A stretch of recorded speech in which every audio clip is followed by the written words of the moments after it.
संसार के कार्यों से कभी फुर्सत मिल जाए तो अपने मन में गोपी भाव को स्वीकार कर लेना। जिस दिन गोपी भाव आएगा उसी दिन श्याम सुंदर अपना अनुभव करा देंगे। अब गोपी भाव आवेगा कहाँ से? दिन रात तो हम संसार में लगे हैं, दिन रात तो संसार की चर्चा कर रहे हैं, गोपी भाव कहाँ से आएगा? अरे गोपियां तो कर से कर्म करो विदिनाना, मन राखो जहाँ कृपा निधाना। गोपियां क्या करती है मैया?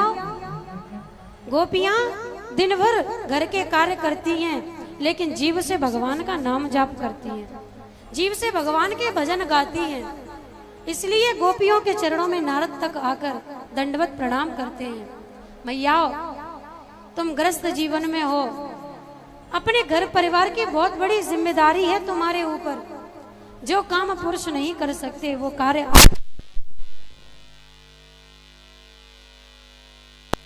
तरह अपने घर के कामकाज करने हैं और भगवान के गुण गाने हैं। जो नाम आपको अच्छा लगता हो, भगवान के काम करते करते आप घर के कार्य करिए तो कार्य भी पूजा बन जाएगा।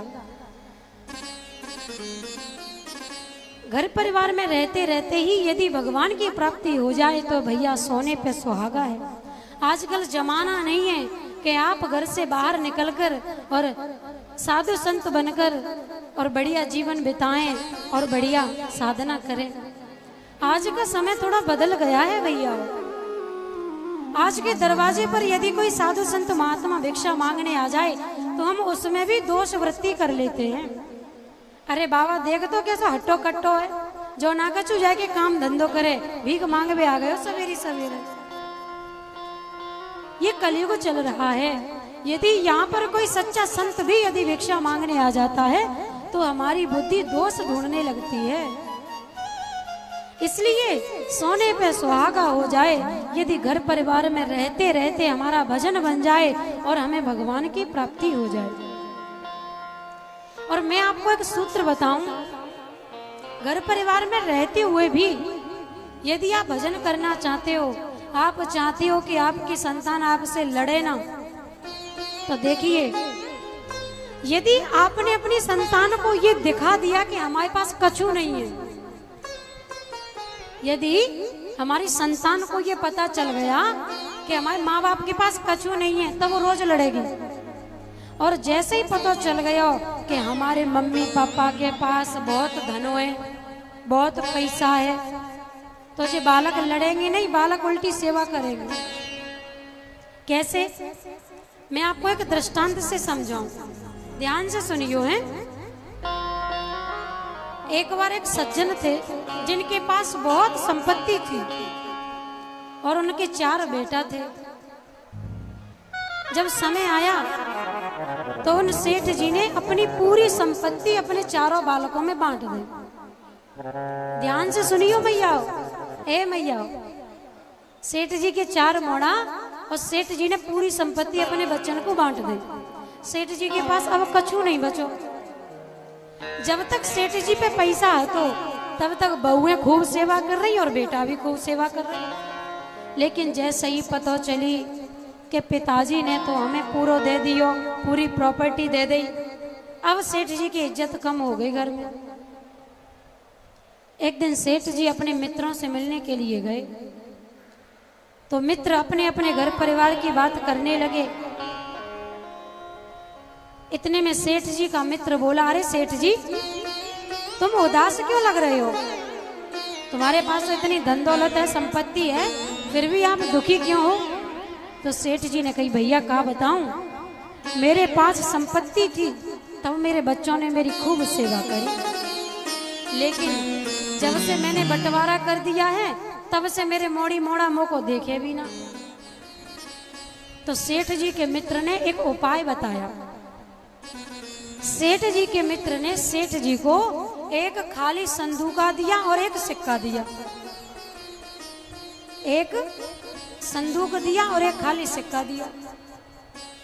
बोले, भैया तू जा संदूका अपने घरे ले जा, और सुन तू अपने घर जा संदूका ले जाए तो काहुए कमरा में घुसन मन दियो, अंदर ते कुंदी बंद कर लियो।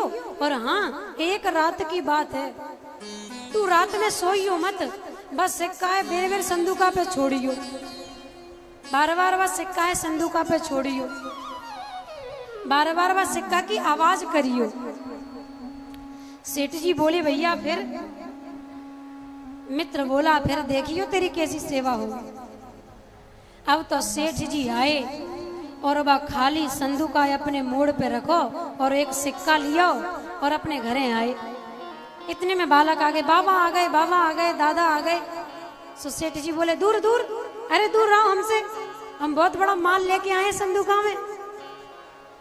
और संदूका लेके अपने अंदर वाले कमरे में रख लिया और कुंडी कर ली बंद। अब चारों बहुओं में खाना फूसी शुरू हो गई। भैया हमें तो ये लग रही है, हमें तो ये लग रही है कि हमारा डोकरा कहूँ तो धन खोद लायो। समझ में आ रही भैया? हमें ये लग रही कि हमारा तो डोकरा कहूँ तो धन खोद लायो। इतने में एक और बहू बोली, अरे बहन मोको तो पहले ही शक है तो कि हमारे ससुर जी ने कछु दान थोड़ा सा धन बचा के रखो है। मोह तो लगे कि भाई धन को लेके आ गए। अरे हमने तो अपने ससुर जी को बड़ो अपमान करो, बड़ी गाली सुनाई। अब इनके पास धन आ गया, अब तो सेवा करनी पड़ेगी।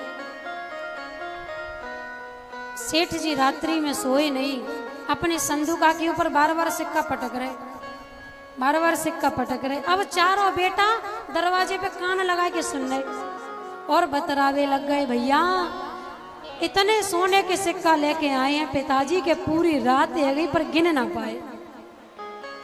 हमारे पिताजी इतने सोने के सिक्का लेके आए हैं कि गिनती ना कर पाए।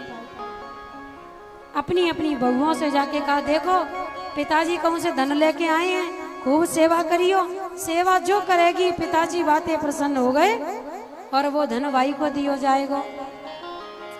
जैसे ही सेठ जी ने सवेरे दरवाजा खोलो तो बड़ी बहू आई बादाम को हलवा लेके, पिताजी ले नाश्ता कर लो। फिर दूसरे नंबर की बहू आई सूजी को हलवा लेके, फिर तीसरे नंबर की बहू आई रबड़ी लेके, चौथे नंबर की बहू आई रसगुल्ला लेके। अब तो भैया सेठ जी के जलवा हो गए। वो खाली संदूक और खाली सिक्का से संतान को पता चल गया कि हमारे पिताजी के पास धन दौलत है। ऐसे ही अपने हाथ में अपनी मुट्ठी में कछु राखी हो, मुट्ठी बिल्कुल खाली कर दई तो घर में इज्जत नहीं रहेगी। भैया बड़े बड़े बाबा अपनी मुट्ठी में पावर राखियो, थोड़ी बहुत पैसा राखियो, पैसा रहेगा तो बहू बेटा जरूर सेवा करेंगे। जिनको लालच है वे सेवा करेंगे और जिनको लालच नहीं है वे तो वैसे भी सेवा करते, वैसे भी सेवा करेंगे। तो महादेव महाराष्ट्र में पधारे भैया, महाराष्ट्र के बाद अनेकों लीलाएं करी। उसके बाद कंस ने विचार किया कि मैं इतने राक्षसों को भेजता हूँ, सबको मार देता है। अक्रूर को बुलाया और अक्रूर ने कंस से कहा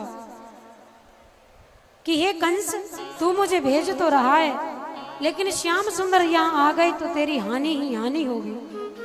कंस ने कहा, मूर्ख, अरे भैया अक्रूर तू तो चलो जा और मेला देखने के बहाने श्याम सुंदर को लेके आ जा।